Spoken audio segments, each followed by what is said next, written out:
నేను మట్కా చూసా, బాగుంది. ఒక 10 kgf ఒక మట్కా. నాకు నచ్చింది. నా తెలుగు సినిమా వరుణ్ తేజ్ నాకు తెలిసి ఒక బ్లాక్ బస్టర్ కొట్టాడు, చాలా బాగుంది. బీజిఎం అయితే అసలు కొత్త చింపి ఆరుదోబర్ అంటారు చూసారా, ఆ రేంజ్ లో కొట్టారు బీజిఎం.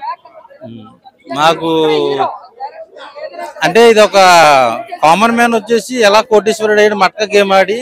మట్కా స్థాపించింది ఎవరంటే ఈయనే అని చెప్పి చూపించారు. వాసు క్యారెక్టర్ చేశారు, బాగా చేశారు. మీనాక్షి చౌదరి కూడా గ్లామర్ అంత లేదు కానీ ఒక ఫ్యామిలీ టైప్ ఆఫ్ చూపించారు, బాగుంది, బాగా చేశారు.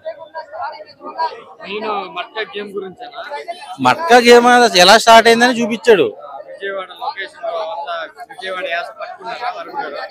బాగా చేశారన్న. మన కేజీఎఫ్ లో ఎస్ ఎలాగో మట్కాలో వరుణ్ తేజ్ అలాగో, ఒక చిరంజీవి గారు శోభన్ బాబు కలిస్తే ఎలా ఉంటుందో ఓల్డ్ శోభన్ బాబు ఆ రేంజ్ లో చూపించారు. బ్రో నేనైతే మట్కా ఆడలేదు, వేరే వాళ్ళైతే ఆడించా. బట్ 3000 ప్రాఫిట్ వచ్చి మిగతా లాస్ వచ్చింది.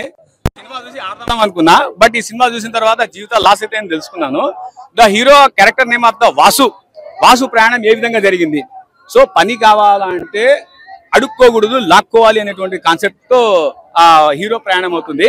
విలన్ ప్రయాణం ఎట్లుంటదంటే ఏ బొగ్గులైతే అమ్ముతామో అదే బొగ్గుల పైన షీకులు అమ్ముకుంటే ఆకలిస్తుంది పాపం బాబుకి. సో ఈ విధంగా అందులో డైరెక్టర్ యొక్క మార్క్ కానీ, దాని తర్వాత వచ్చేసి రైటర్ తన డైలాగులు కానీ కరెక్ట్ గా రాయడం జరిగింది. అండ్ డైరెక్టర్ కథలు ఎవరికో పుల్లబెట్టలేదు కాబట్టి పర్ఫార్మెన్స్ సూపర్ గా వచ్చింది. అండ్ చాలా మంది అడిగారు ఆ మట్కా అనేటువంటిది మన వరుణ్ బాబు న్యాయం చేశారనేటువంటిది. వరుణ్ బాబు న్యాయం చేయలేదు కానీ వరుణ్ బాబు స్వాగ్ న్యాయం చేసింది. ఆ స్వాగ్ లేకపోతే మళ్ళీ మట్కా మన ఎక్స్పెక్ట్ చేయండి. And before the interval scene ఒక క్రూయాలిటీ చూపించారు. ఈయన గురించి చెప్పాలా, ఏడున్నాడు ఈయన? ఈయనేదో సీనియర్ మోస్ట్ జూనియర్ ఆర్టిస్ట్ నాకు అర్థం కాదు. ఓకే అలా గద్దల అది జస్ట్ అదొక గద్దలకొండ అంతే, అది ఒక క్యారెక్టర్. అది నాకు తెలిసి నాకు నచ్చలా గద్దలకొండ అది. కానీ ఈ సినిమా మటుకు బ్రహ్మాండంగా ఉంది అన్న. అండ్ ఇంటర్వెల్ ముందు వచ్చే హ్యాండ్ కటింగ్ సీన్ ఏదైతే ఉంటుందో దానికోసం తాజ్ మహల్ కట్ కూడా హ్యాండ్ కట్ చేసినట్టు తప్పులే అనిపించింది నాకైతే ఈ సీన్ చూసిన తర్వాత. అక్కడ ఉన్నటువంటి ఆ సీన్ లో ఆ ఫీల్డ్ లో ఉన్నటువంటి అందరు కూడా చాలా బాగా చేయడం జరిగింది. అది భాస్కర్ రావు అనేటువంటి క్యారెక్టర్ కూడా చేయడం జరిగింది. నేను ఫైండ్ అవుట్ చేశా. బట్ ఓవరాల్ గా మూవీ వాజ్ గుడ్ అండి. మన మీనాక్షి గారు సెకండ్ లీడ్ లో ఉంది, మళ్ళీ ఫస్ట్ లీడ్ రావడం జరిగింది. అండ్ ఫైనల్ గా రేటింగ్ ఏంది అని అంటే మట్కాలో 3 డిజిట్లు ఉంటాయి, single digit, double digit, triple digit ఇస్తున్నా. ఓకేనా? రైట్. సినిమాలో చాలా బాగా నటించిండు, ఎక్కడ తగ్గలేడు యాక్టింగ్ లా. మెగాస్టార్ చిరంజీవి పేరు నిలబెట్టిన సినిమా నుంచి అంతా బాగా నటించిన యాక్టింగ్ లా ఇచ్చి పడేసిండు. ఎక్కడ కూడా బోరింగ్ లేకుండా బాగా వేసిండు. స్క్రీన్ ప్లే కానీ డైరెక్షన్ కానీ చాలా బాగుంది. గద్దలకొండ గణేష్ సినిమా చూస్తే మనకి ఎంత ఎంజాయ్ చేస్తామో దానికంటే డబ్బులు ఎంజాయ్ చేస్తాం సినిమాలో కూడా. యాక్టింగ్ లో కానీ ఆయన ఎలివేషన్స్ కానీ చాలా కొత్తగా తీసిరు సినిమా. ఇక్కడ కూడా మనకు బోరింగ్ లేకుండా బాగుంది. ఫస్ట్ హాఫ్ ఎంత ఒక లవ్ స్టోరీ పెట్టినా, సెకండ్ హాఫ్ మొత్తం యాక్షన్ లా ఉంది. సినిమా మొత్తం చాలా బాగుంది. చిన్న పాప కూడా బాగా నటించింది. ప్రతి ఒక్క యాక్టర్స్ మాత్రం చాలా బాగా చేసింది. సినిమా మాత్రం మంచి బెస్ట్ మూవీ. ఇది ఒక పెద్ద బ్లాక్ బస్టర్ అని చెప్పొచ్చు. స్టార్టింగ్ లో చూస్తే ఎవరికి సైలెన్స్ ఉంటుంది సినిమా అర్థం కాదు.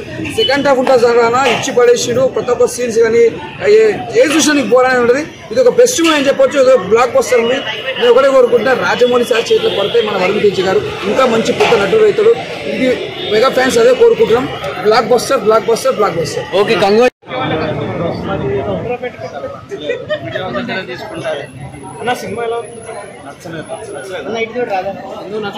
ఎలిమెంట్స్ కూడా కొన్ని కూడా బాగాలేదు. ఎలిమెంట్స్ సినిమా టైటిల్ ఎందుకు పెట్టారో అసలు ఓకే. సో ఇప్పుడే మట్కా చూస్తాను. ఫస్ట్ హాఫ్ లాస్ట్ 5 minutesలో గేమ్ గురించి స్టార్ట్ అవుతుంది. 5 minutesలో అసలు ఎప్పుడు స్టార్ట్ అయింది, ఎప్పుడు రీచ్ అయిపోయాడు, అసలు ఏం తెలియకుండా దీనికి Varun Tej start choosing better scripts అనిపించింది. ఇప్పుడు అసలు వర్క్ అవ్వలేదు నాకైతే.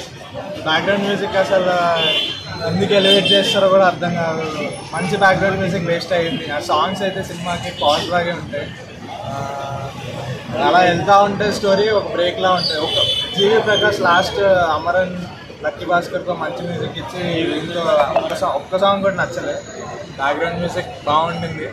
వరుణ్ తేజ్ యాక్టింగ్ బాగుండింది కానీ స్టోరీలో ఏం లేకపోతే ఒక పుష్ప కేజీఎఫ్ని లాంటి సినిమాని బ్యాడ్ స్క్రీన్ ప్లేతో ఎట్లా తీయాలన్నది బెస్ట్ ఎగ్జాంపుల్ నాకైతే అసలు. చలో అన్న సినిమా ఎలా ఉంది? మట్కాతో ఇచ్చాడు జనాలకి పెద్ద చెక్క. ఏమైంది అసలు బాగాలేదా అంటే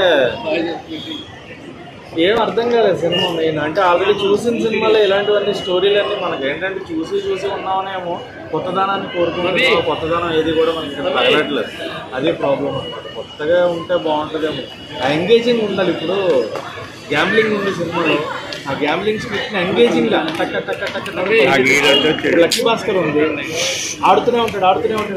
చివరి దాకా కూడా ఆడుతూనే ఉంటాడు. ఆట లేదు ఒక దగ్గర, పాట కూడా లేదు. సెకండ్ హాఫ్ లో పాటలు ఎందుకు వచ్చాయో అర్థం కాల. ఎంగేజింగ్ స్క్రిప్ట్ లో సినిమా వెళ్ళాలి కానీ పాటలు ఎందుకు? ఇంకా క్రిస్పీ టైం గా తక్కువ టైం పెట్టుకుని 2 గంటల్లో క్లోజ్ చేసుకుంటే పోనీ కనీసం చూస్తారు. 2.5 గంటలు పెట్టి నిమిషాలు సెకండ్ హాఫ్ లో వచ్చే పాటలు వరుసగా ఎందుకు వచ్చాయో అర్థం కాల. ఆ పాటల వల్ల సగం డిస్టర్బెన్స్, మధ్యలో నిద్ర వస్తుంది. ఫస్ట్ హాఫ్ లో కొంచెం ఎంగేజింగ్ గా అనిపించినా సెకండ్ హాఫ్ తీసుకెళ్లి డల్ గా పెట్టి కూర్చోబెట్టేశారు. స్టోరీ లైన్ బాగుంది కానీ తీసుకెళ్లిన విధానం, స్క్రీన్ ప్లే మెయిన్ గా ఈ రోజుల్లో డైరెక్టర్ మిస్టేక్ అని చెప్పను. డైరెక్టర్ కూడా కష్టపడి ఆయన కరుణ కుమార్ గారు ఆయన చూద్దాం. అది ఎప్పుడు పుట్టింది, ఎట్లా పుట్టింది,